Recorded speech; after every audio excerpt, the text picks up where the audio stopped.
নজর রাখবো পরবর্তী সংবাদে।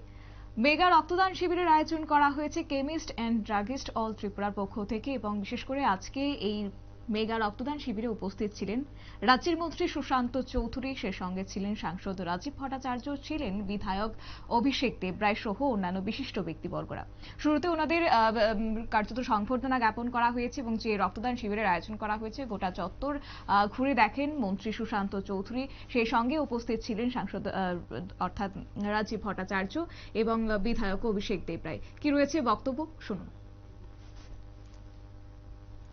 আমি মনে করি এটা মহৎ দান, এই দানের কোনো বিকল্প নেই।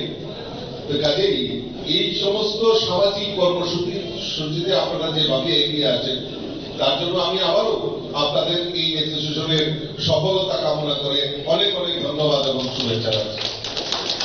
দেখুন, আমরা এই সমাজে বসবাস করি, এই সমাজটা আমার, এই পরিবেশটা আমার, এটাকে রক্ষার দায়িত্ব আমরা যারা এই সমাজে বসবাস করি আমাদের সকলের এগিয়ে আসতে হবে।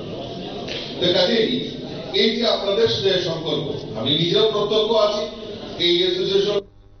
আপনারা শুনলেন সাংসদ রাজীব ভট্টাচার্যের বক্তব্য এবং এই সমাজ আমার, এই পরিবেশ আমার, আর এই পরিবেশকে রক্ষা করতে আমাদের এগিয়ে আসতে হবে, তাই রক্তদানের মতো মহৎ দান আর কোনো কিছু হতে পারে না। এই বক্তব্যটা আজকে আগরতলার প্রেস ক্লাবে যেখানে রক্তদান শিবির অনুষ্ঠিত হয়েছে সেখানে বিশেষ বক্তব্য রেখেছেন রাজীব ভট্টাচার্য। নিয়ে নিচ্ছে ছোট্ট একটি বিজ্ঞাপন বিরতির সঙ্গে থাকুন।